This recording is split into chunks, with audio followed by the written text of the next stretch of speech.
Welcome back to Blast Off. We're here for another episode of the Blast Off with Bray, premiering every Friday, every week. So you can make sure you're tuned in with the latest up to date on the West Coast for bass fishing, stories of the outdoors, and just fun times. We're here from an angler that's all the way out of Pleasant Valley, Arizona this week. So we decided to bring up the heat a little bit, find an angler that's very well known for his desert fishing skills, a Super 60 pro as well. But we're going to pull him in here. Cameron Karber, are you over there? I'm here. I'm happy to be here.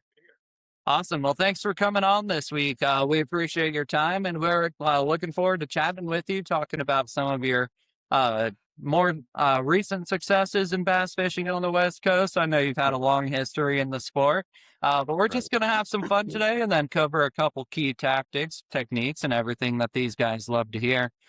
But first, let's start by having you give us a little bit of a rundown about who you are, your backstory, and the history that got you to where you are today.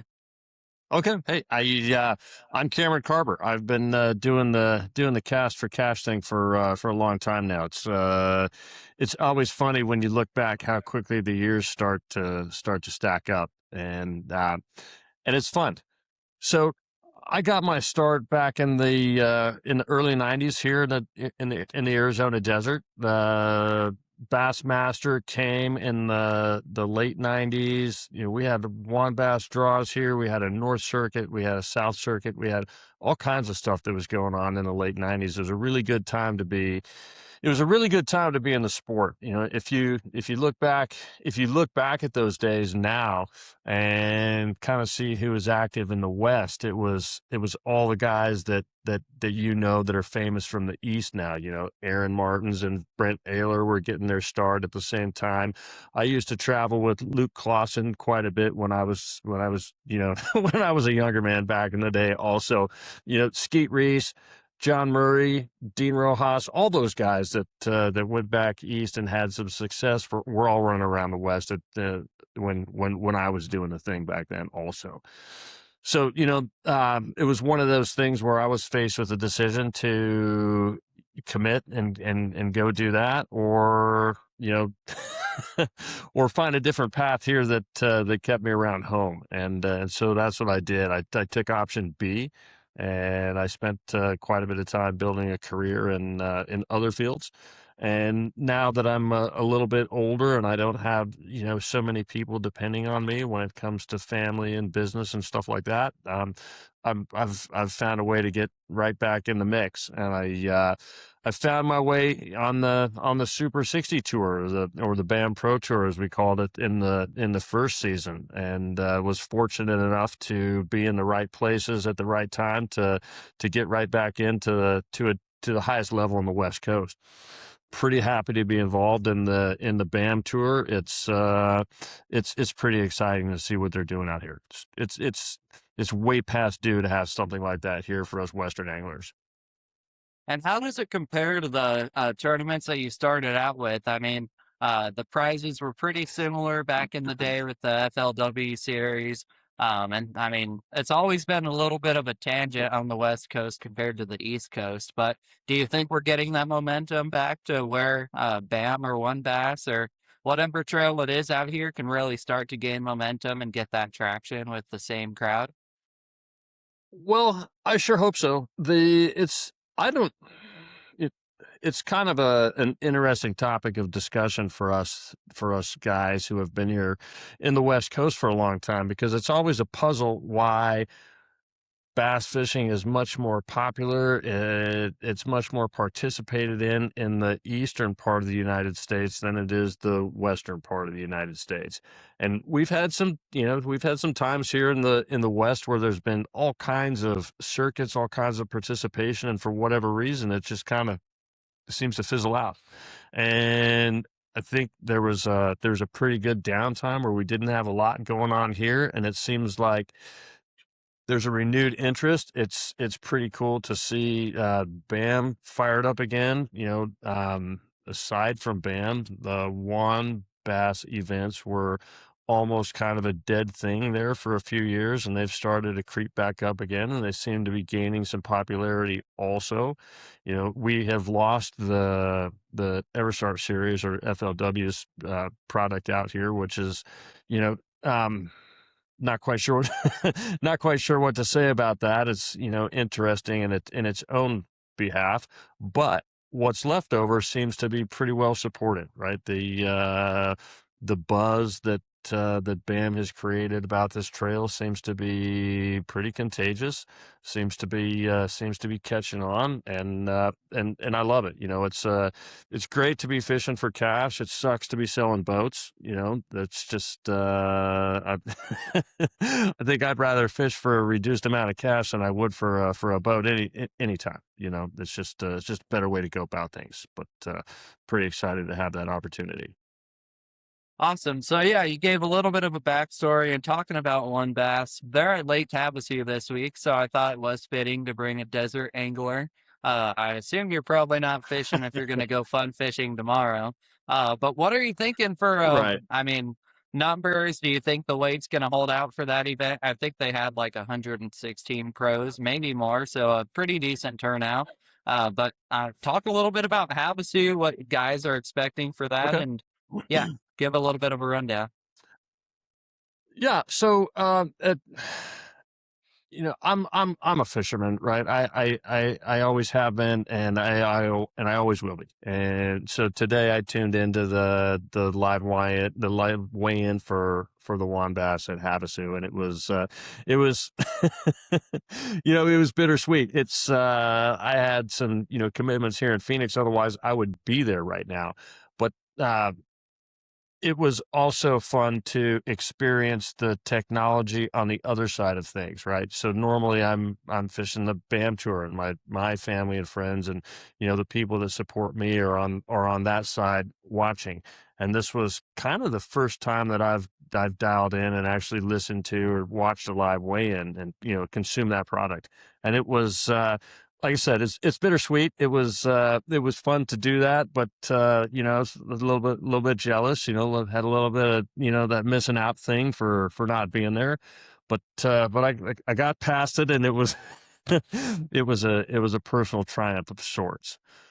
How? Okay, so I thought the weights were interestingly low for Havasu today. There were a number of 18-pound bags. I think by the time it was said and done, there was 5, 6, 7 of them maybe, which I felt was a little bit low for Havasu this time of year. Right, the, everything there is post spawn for the most part. I mean, there's some stragglers that guys are catching on beds, I'm sure, whatever. But the bulk of the spawn is over with. So most of those fish that were in really good shape, a few weeks ago are pretty thin now. But still, I would have expected to see some bags, at least in the 20-pound range, 20 to 25, at least a handful. I would have expected, but from what I understand, the wind didn't blow. It was pretty calm. It was pretty slick there, kind of back to finesse patterns for the most part. You're at the mercy of finesse patterns and clear water at that point, which is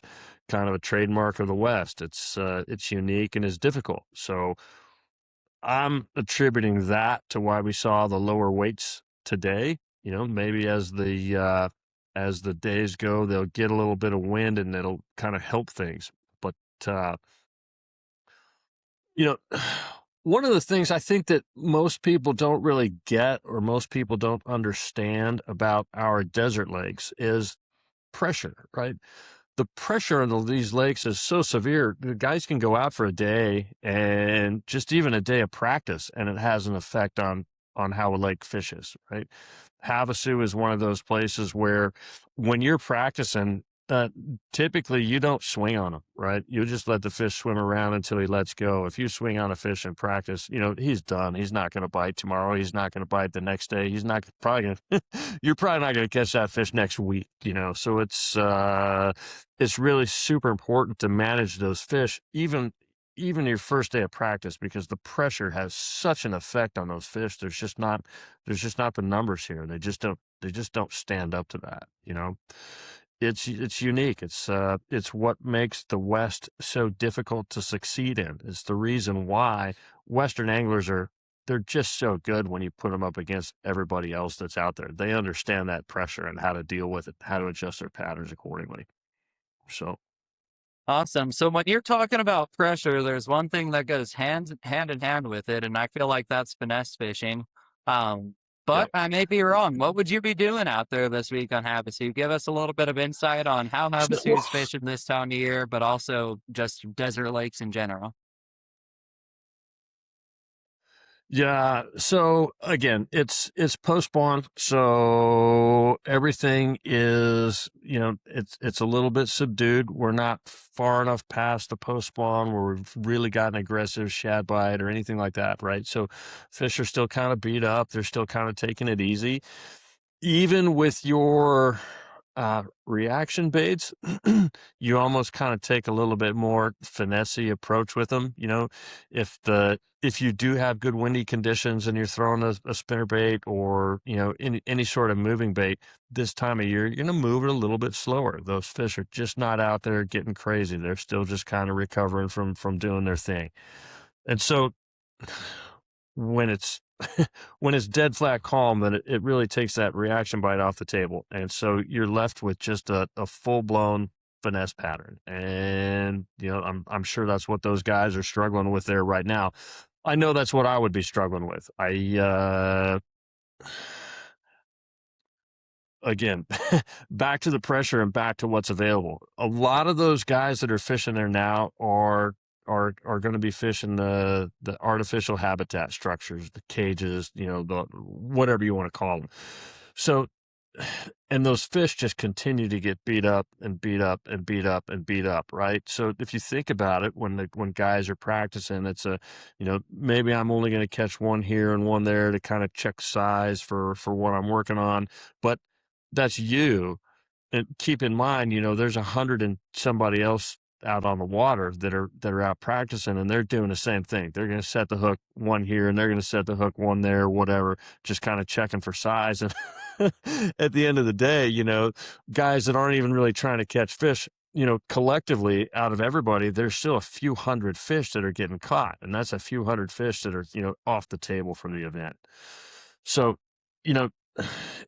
it makes that finesse bite even tougher, right? So when you're going into it that you're going to have to slow down, you're going to have to downsize, and you're going to have to pick apart every little piece of structure, every little piece of habitat that you come across, and understanding that, hey, this is heavily pressured, and maybe I'm not going to get 25 bites a day. Maybe I'm looking for 7. Maybe I'm looking for 8. Maybe I'm hoping that I just get 5 of the right bite, right? But you've got to get minded like that. Don't if you're not minded for just a handful of bites during the day, 10 o'clock might turn around and you've only have 3 bites, right? And you're spinning out. You don't know what to do, right? And you start the typical stuff that an angler goes through during the day, where you're doubting yourself, you're doubting your decisions, you're doubting your actions, and you just spin out. It's no good. Nobody wants to be in that spot, but it's real easy to get there with the way the conditions are at Havasu right now. That's fair. So let's talk about some of the other, real distinctions on the desert fisheries. There's one thing Okay. for certain. It's generally going to be clear water. It's Yep. generally going to be warmer water. Pretty much year round. A Yep. lot of largemouth, a lot of smallmouth. But there's Yep. some big ones in there. What's your largest fish you've caught out of Arizona? Give a little bit of insight on what quality we're talking about in some of these lakes and what they can produce.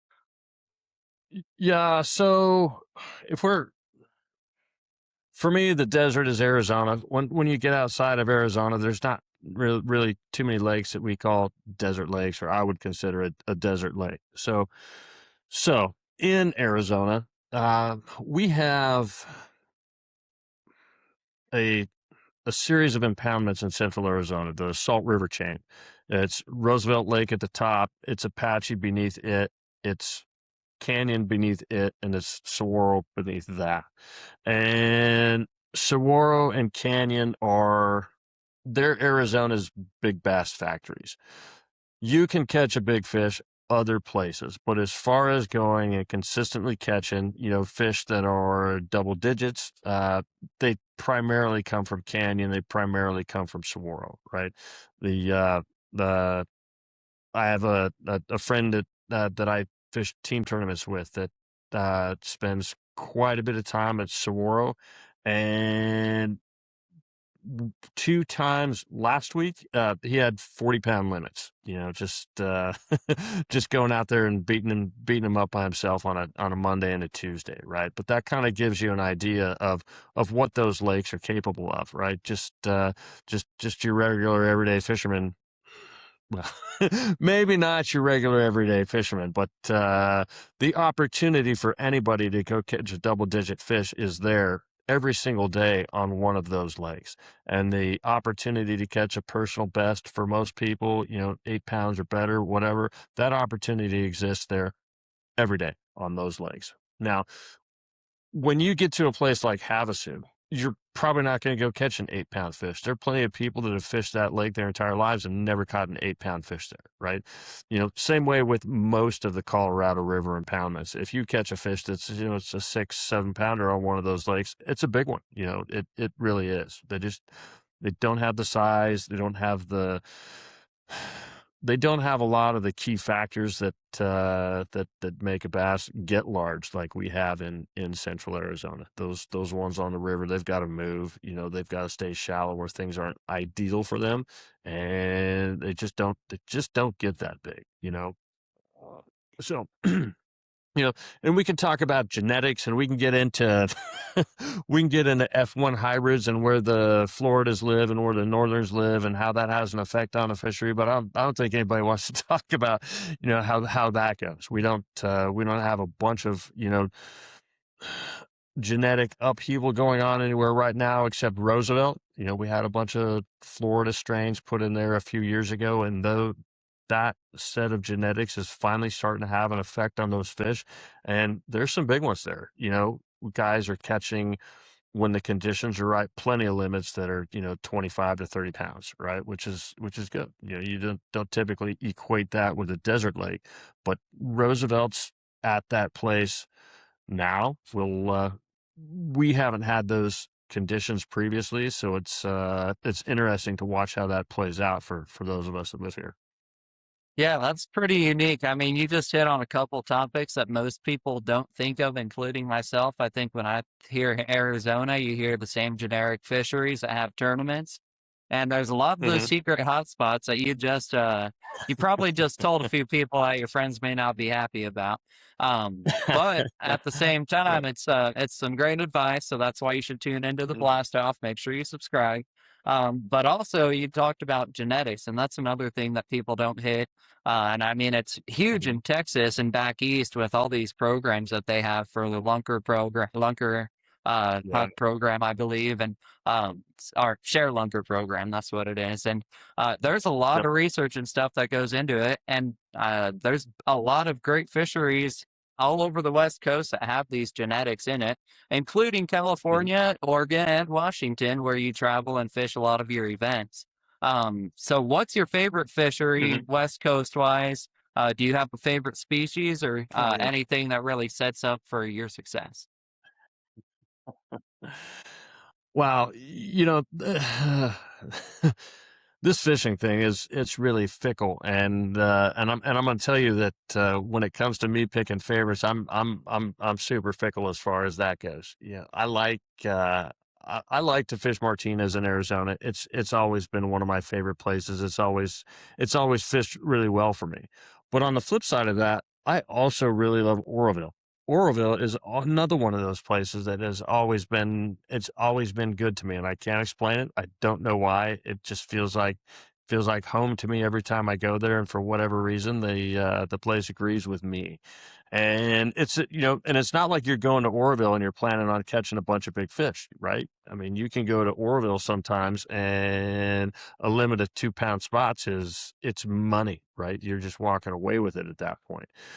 So, and you know, I guess I'm going to say that you know, if I have to give you an answer right now on my favorite species, I'm going to tell you that spotted bass. You know, uh, and I say that as I'm getting ready to go to Brownlee. I'm going to go get on the smallmouth there before the off limits period for our Super 60 event. And I love to catch smallmouth. I really do. And I love to catch largemouth when they're biting. I'm a fisherman. It's in my blood. I don't care if they're 14 inches or 8 pounds. You know, I want to go catch them.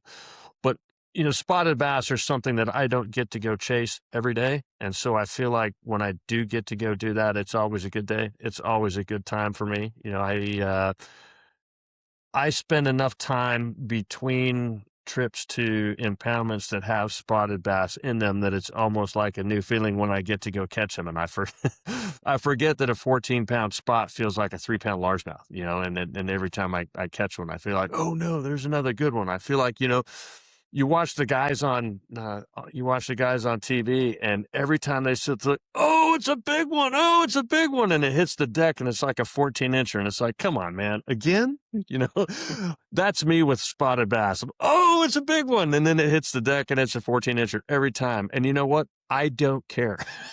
I have just as much fun catching those spots as anything else. So today, for me, my answer, spotted bass. There's my species, right? Awesome. So, yeah, and I'm going to throw Oroville in as the impoundment because historically that place has been it's been kind to me. Okay, well, that's a great answer. Now let's bring your Arizona genetics into it. When you're at Shasta in All right. January, are those 12 inchers still as enjoyable to catch, or what is that draw about that cold weather fishing when it's snowing on you? Oh man. Well, first of all, you hope it's snowing because if it's snowing, it's not raining, right? And yes, anytime you catch one of those 12 inchers at that time of year, at least you're moving and you're keeping yourself warm, and so that's that's a bonus at that point also.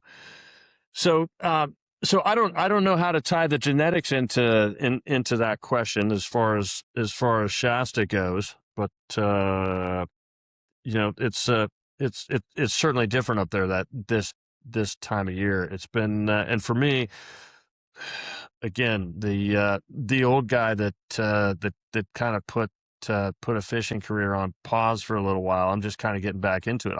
I'll say this: the last time that I was able to fish Shasta in January, I fished maybe it was a WAN bass draw, and it was a terrible event for me. I blew my motor somewhere halfway through the first day, or maybe halfway through the second day. I don't remember. It was, you know, it was dreadful, and it was maybe in like 2010.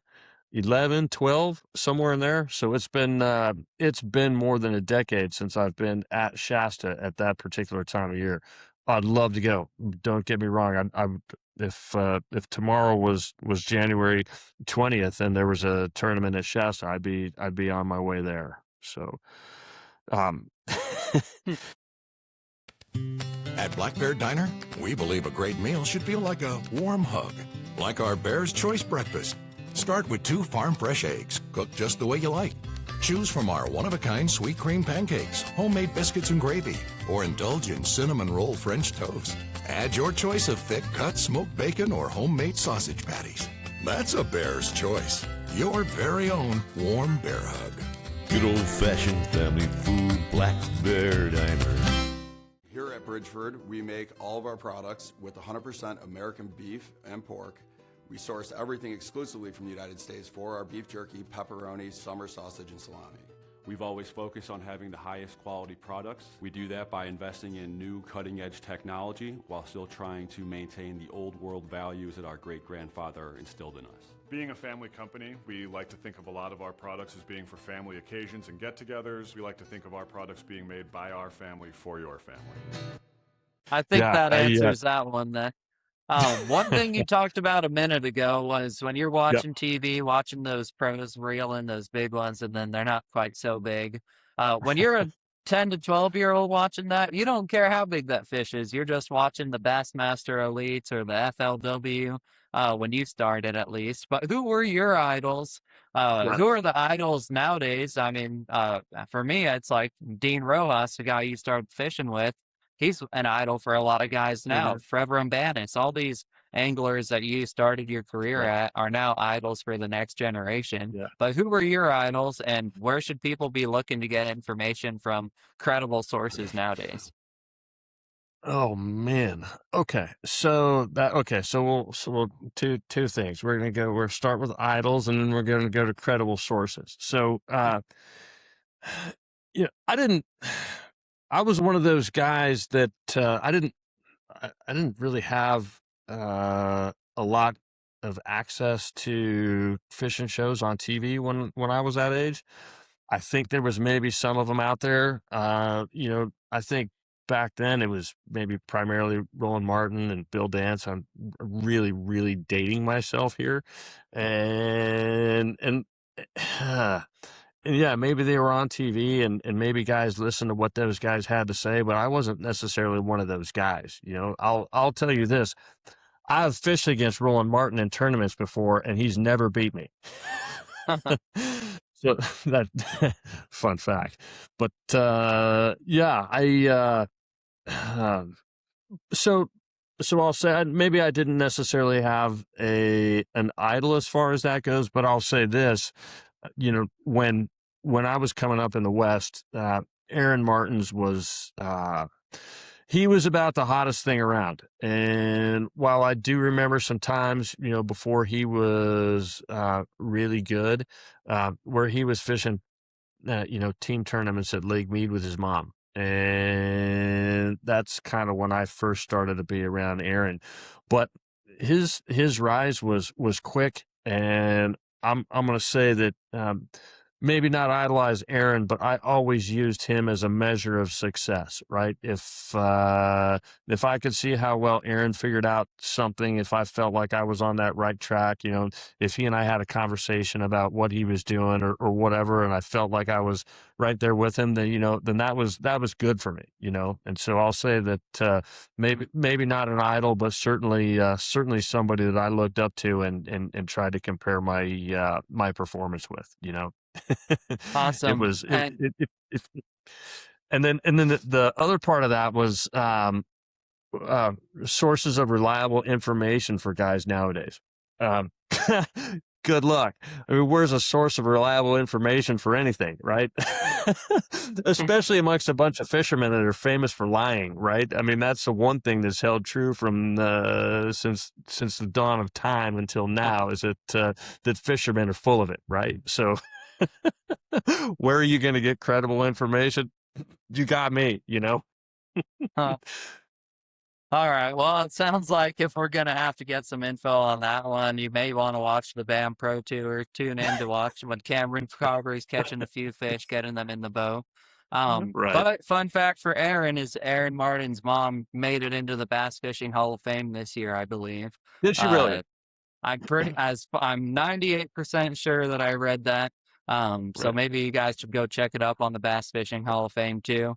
Great organization that supports bass fishing.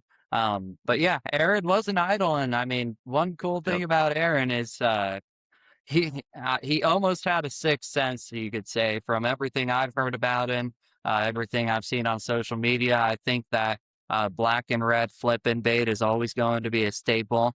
Was that at Havasu that he brought that one into play? Or was that Mahog? I don't. Yeah, I don't remember. I don't remember anything specific that tied Aaron to Havasu for any reason. It was not specifically to that impoundment, but it was just one of those. It was always embarrassing when Aaron showed up in your own backyard and whooped you. But it was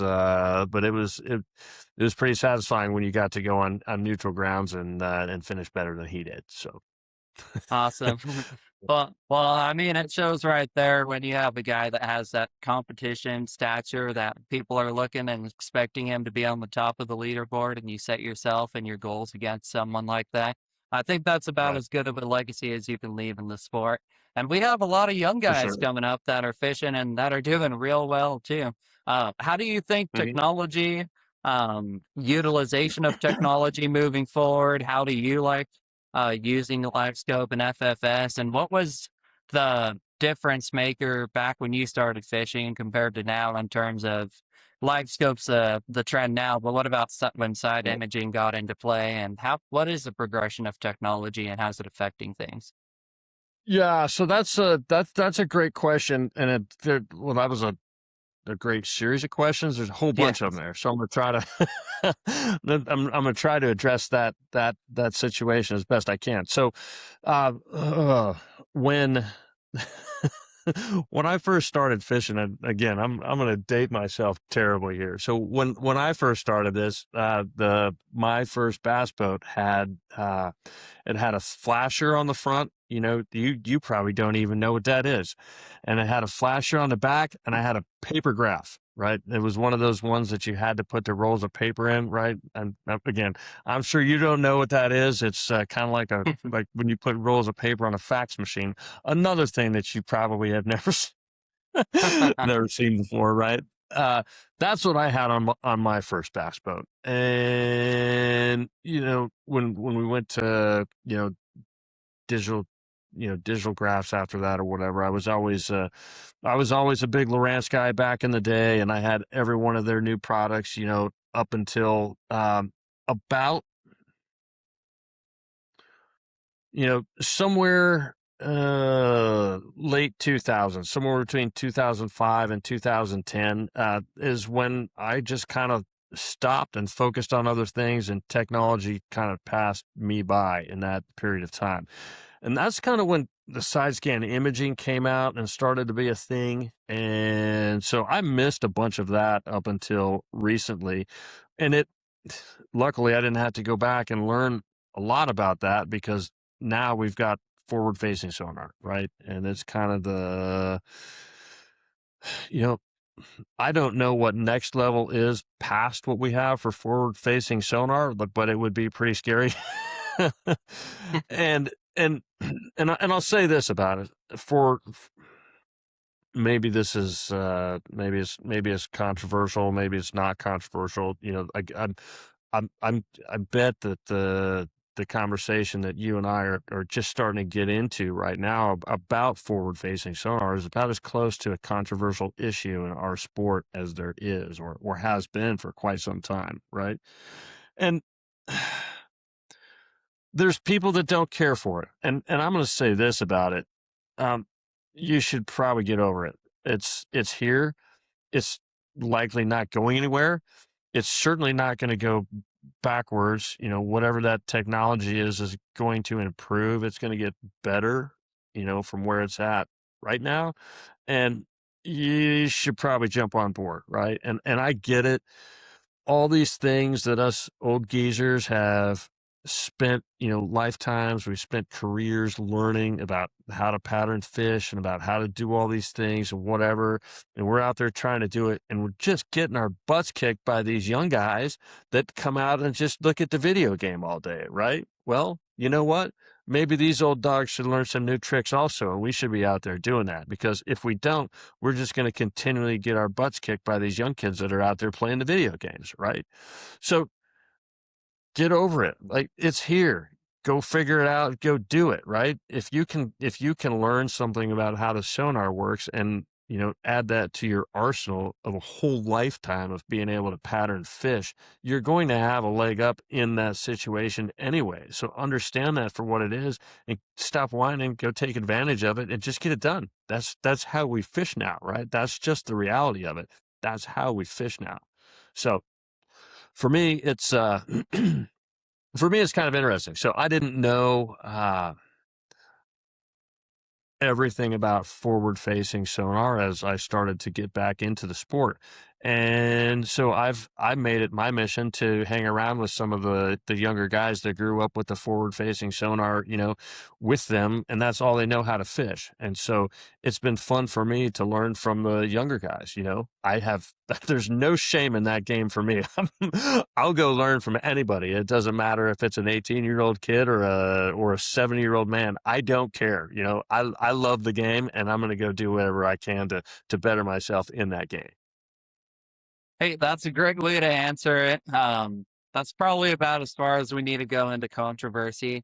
But let's cover the idea. You said it great. I mean, the younger generation is extremely honed in on using forward-facing sonar. Yeah. But then when you throw them into a place like the Delta, a place that you Mhm. can't use forward-facing sonar, like back east in a lot of these muddy Tennessee rivers, um, Sure. they kind of struggle a little bit, and it's a little bit different for the East It Coast is. crowd. But I mean, when a Westerner goes there, Right. do you think they're going to have that same advantage as they did 20 years ago, joining the pro tours? Oh, you know, you know what, Michael? I tell you what, that might be one of the most insightful questions I've heard anybody ask in a long time. And so much so that I haven't had the chance to really think about that, but you might be onto something, right? That this might be the it might be the end of the dominance of the Western angler, given the advent of forward-facing sonar, right? Because God damn, we were just so good at catching fish, and we've had such terrible conditions and adverse conditions here to learn to fish in and to be consistent in, that it's made us really good. But if all we're going to do now is just stare at the TV, maybe we lose our edge. Maybe we do. Oh, Time's gonna man, I tell. don't want to make it It's sound like doomsday. So yeah. All right. That's a good way to no, answer that. If you guys no, have that's an a great answer, put question it for in the sure. comments too. But yeah, let's cover. We talked about progression for technology, but what about Yeah. progression in boats? What was your first boat? What are you running Oh now? man. And I mean, what are the benefits of running a 250 versus 115 when you started? Or do the Yeah. bass run away any faster? Or are you getting there any quicker? What's so special about it all? Oh man, there are so many things that are different nowadays. Like I don't even know where to begin with that.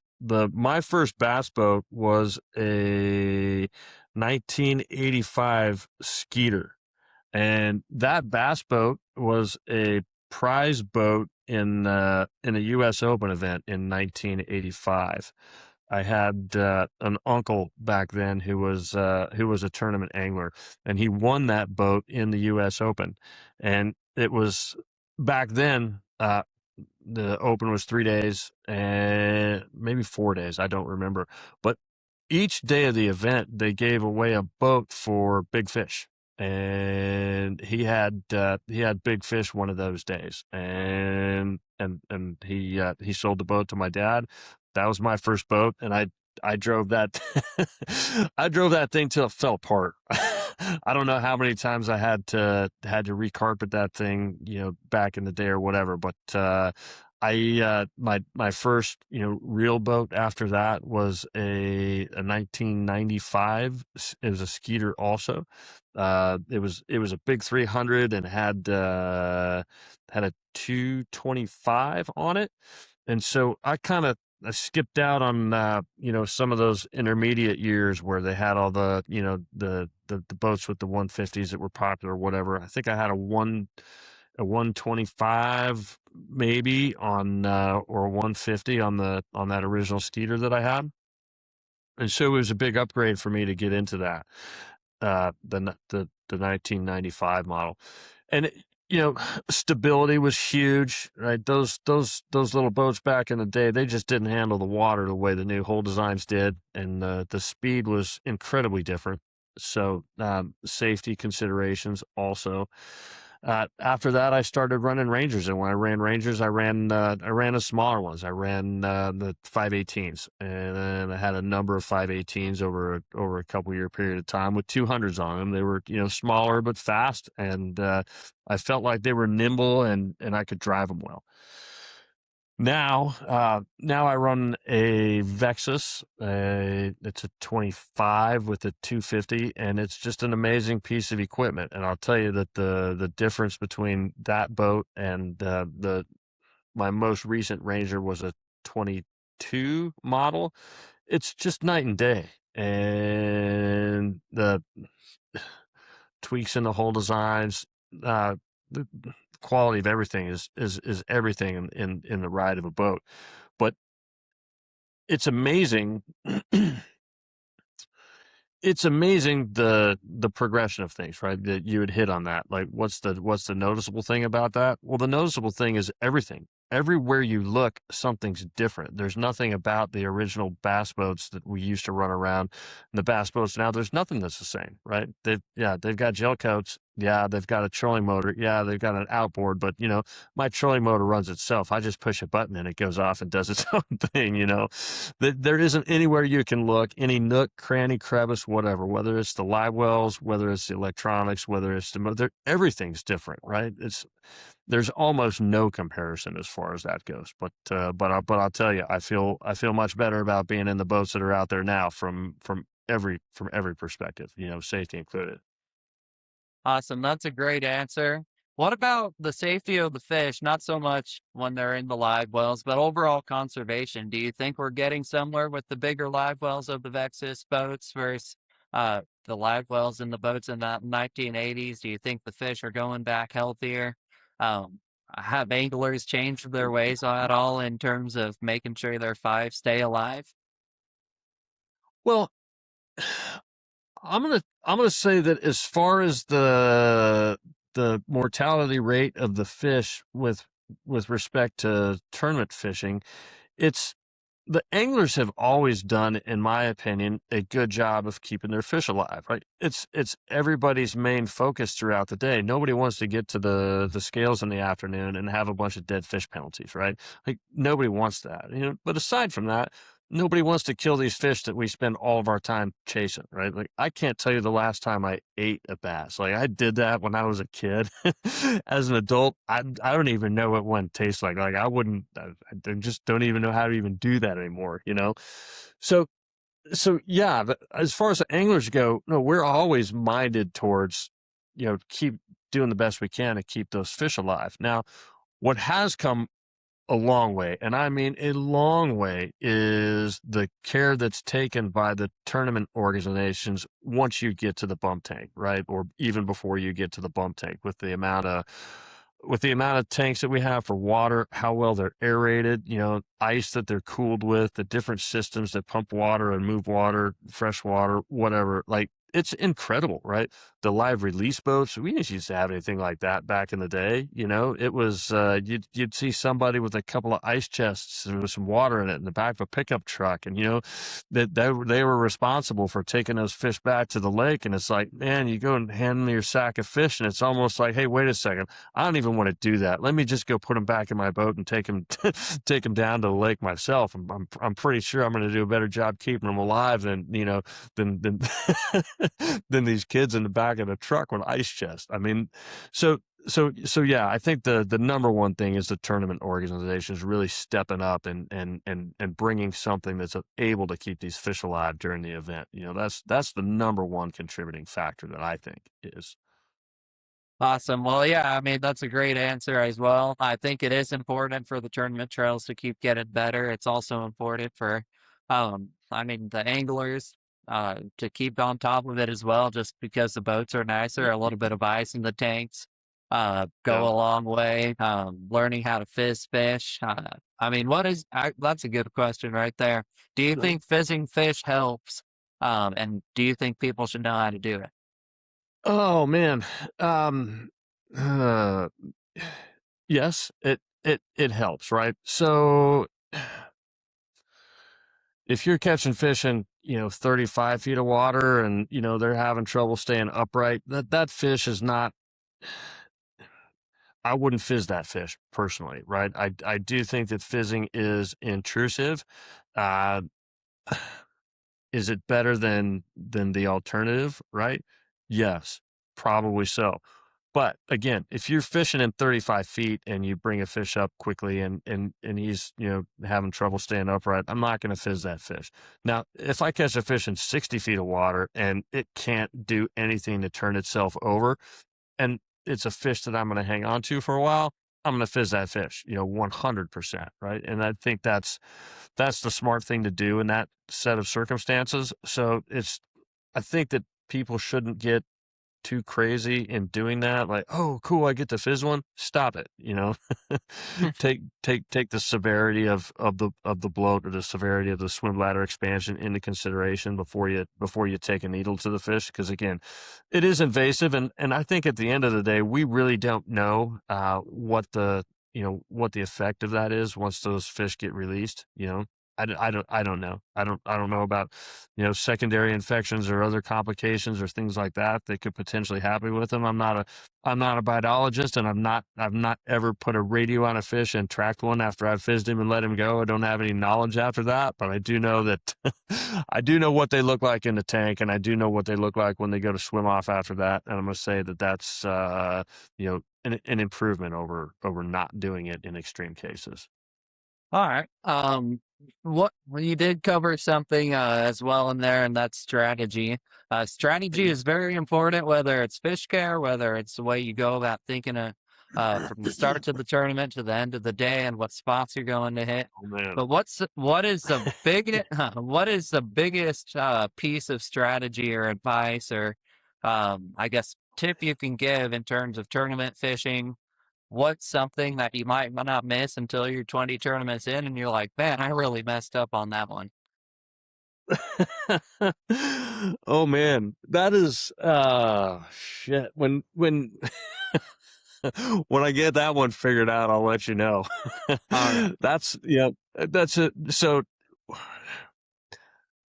that's the number one thing that we shoot for, right? Strategy is everything. It's 100% everything, right? You're not going out there, going to, pull the arm or pull the lever on a slot machine and see what pops up. And that's your fishing day, right? That's, that would be insanity at the level that we compete at, right?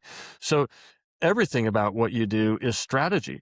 From the day you get on the water with your practice, hey, what am I going to do? What do I know about this impoundment? What do I know about how it fishes? How does that play into my strengths? And what am I going to do to highlight what I do best versus what everybody else is going to do?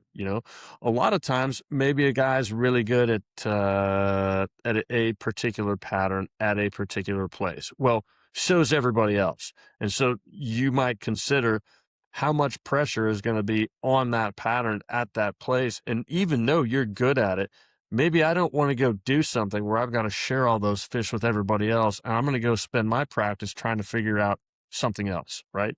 So keeping those kinds of things in mind are super important. Like I said, it's everything. Like, where the easy fish are, where, the guys are going to go to get the easy ones or whatever. So why would you even practice that? Why would you rely on that as part of your strategy?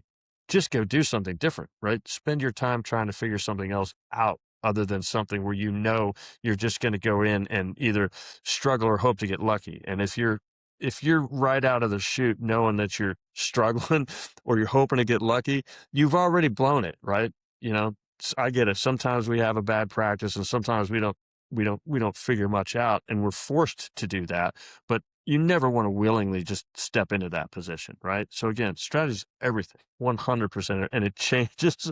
It changes every day. It changes every lake. It changes with, look at our format in the Super 60 events, where we have a whole separate layer of strategy when it comes to whether I'm fishing for keepers or whether I'm fishing for weight, and that changes from the first fish you catch sometimes, right? How the rest of your day unfolds. And certainly after everybody weighs in and now we see what everybody did, your strategy adjusts based on that also. So it's just layer of strategy and layer of strategy and layer of strategy. And where do you get to? I don't know.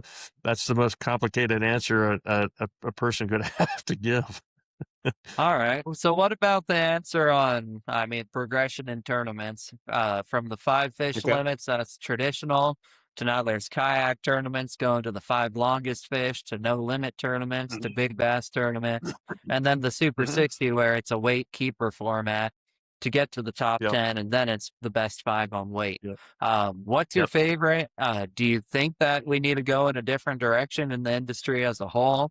Should it be catch, photo, release? What do you think's next? Well, I don't know that anything needs to be next. I I love a 5-fish limit. That's my favorite. We had tournaments back in the day where we had 10-fish limits, and 6-fish limits were a thing for, quite a bit of time and whatever. But I'm a fan of 5-fish. Let's go do 5-fish. But there are, like, obviously with the kayak tournaments, it's different, right? The paper tournaments are a totally different game, and that's great. It's awesome that the kayak guys have that format available, right? That fixes logistically a whole bunch of things for those guys, and that's awesome, right? And then for other circuits that do things where it's just total weight, no matter how many fish you catch or whatever, it just compounds. Okay, great. If that's how you want to set your circuit up, set your event up, set the field for your players, that's great.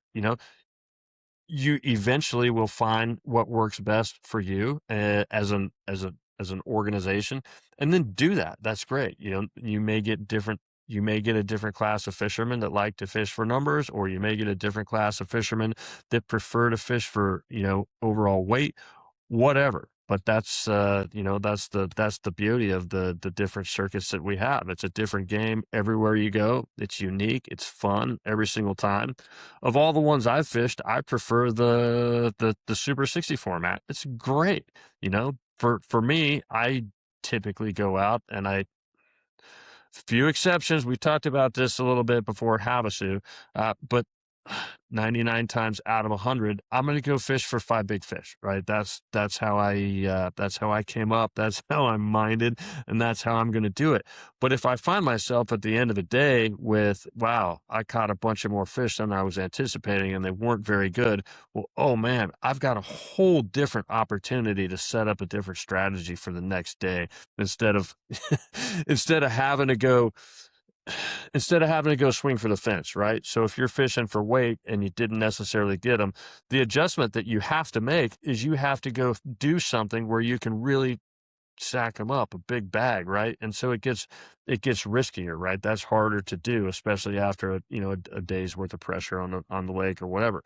But for the Super 60, if you get the opportunity to evaluate that and go for number of keepers, it opens up a whole nother world. It's great. Having those opportunities is great. I just love it. Awesome. So we talked about strategy. We talked about, formats. We've pretty much hit everything. But let's wrap it up with talking about integrity. You can blow a tournament. Okay. But it's also very easy to blow your name in the industry. And once you have a bad reputation, it sticks with you like something you stepped in when you're walking down the road. But let's, what can you do to have good character in this sport? What do you think the young guys that may be watching need to do to build a reputation that's positive? What's the biggest part about character when it comes to bass fishing? Yeah, so that's a great question, and it's super important. So, pay, so this goes back to a couple of how I live my life. It's plain and simple. 2 things: secret to life. Pay attention and try not to be a jerk. Right? That's it. If you just do those 2 things, you're solid. You're solid. You don't have to worry about anything else. You don't even have to be successful in not being a jerk, because sometimes stuff just gets on you. But try, as long as you make an effort not to, you're good. So, and again, pay attention. You don't go cut somebody off. Pay attention. The guy's going down the bank. Just don't go park your boat in front of him. Obviously you can see what's going on there. You don't have to be a jerk about it, right? And so,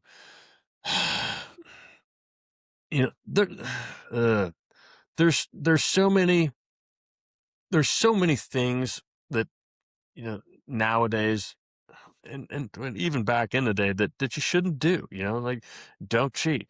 Don't be snagging fish. Don't be fishing places you shouldn't fish. Don't get too close to people. Don't do any of that stuff, right?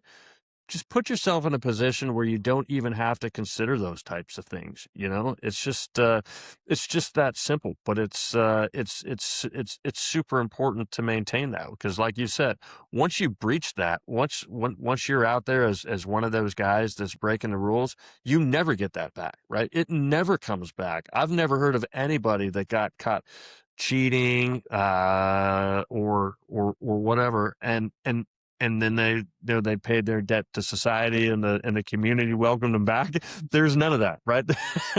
I can't think of a single case where that happened with any fisherman, right? And so, for those of us that love what we do, like this is my thing. I was born to do this. I will do this until so old I can't pick up a rod anymore, and I'm not going to risk that over what, over, oh shit, I blew into an area I wasn't supposed to be fishing.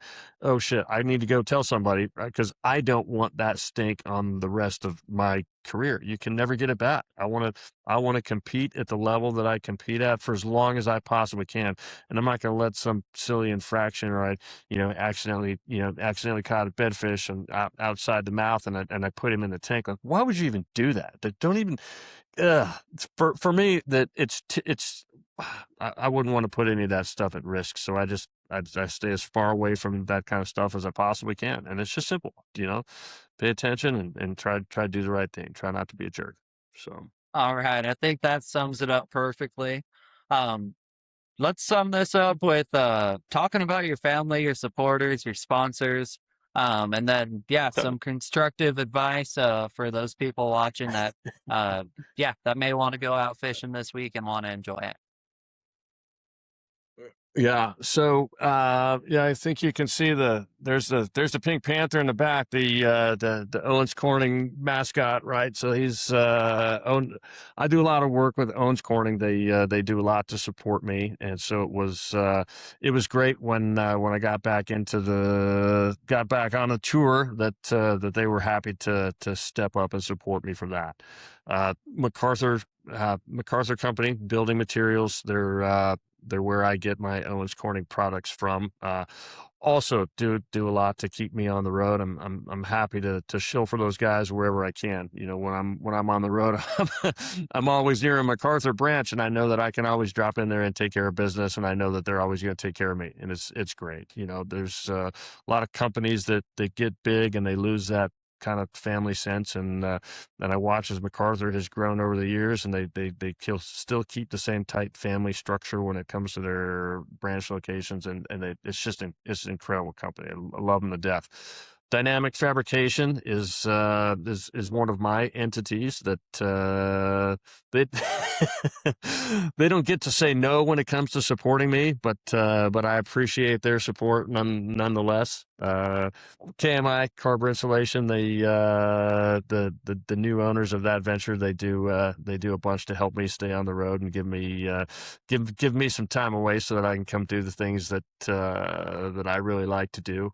And corporately, that's those are most of the guys that take care of me. I don't necessarily care to chase the typical endemic sponsors to get a free bag of worms and some line and stuff like that. I'm not that guy. I don't need it.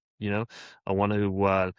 I try to develop partnerships with companies where we can do things for each other, and things that work out, mutually beneficially for us, so that we can do good things and help each other along. And I find good partnerships with those companies that I'm paired with now. So my family support system is awesome. I have some of the best folks in the world that prop me up. Some of the guys on tour have had the opportunity to meet some of the people in my group. My wife Ann, my son Wiley, probably my two biggest fans. I have a couple of older daughters also, Brittany and Emily, that they do what they can as 20-something as 20-somethings, trying to keep track of their dad, which is probably not a popular thing for most girls that age. But that's my crew, and I'm happy to have them around, and I'm proud to shill for them whatever I can, and do what I can to help out, because I know they're always there supporting me. Awesome. Yeah, your crew is important to have. If you're watching right now, hopefully you learned a little bit from this. If nothing else, you better pay attention. Don't be a jerk. Make sure you make your life mutually beneficial. And also, don't forget to subscribe to the Blast Off. This is Bray's Outdoor Productions. We're here every Friday. We've got a ton of episodes if you go down to our channel. And as soon as we hit 250 followers, we're still giving away a pair of Costa sunglasses, a spool of P-Line, a bunch of Yamamoto products, and get a few other gifts from other partners. But let's hit that 250 first, and then we'll share those big announcements. Thanks for watching. We'll see you next week.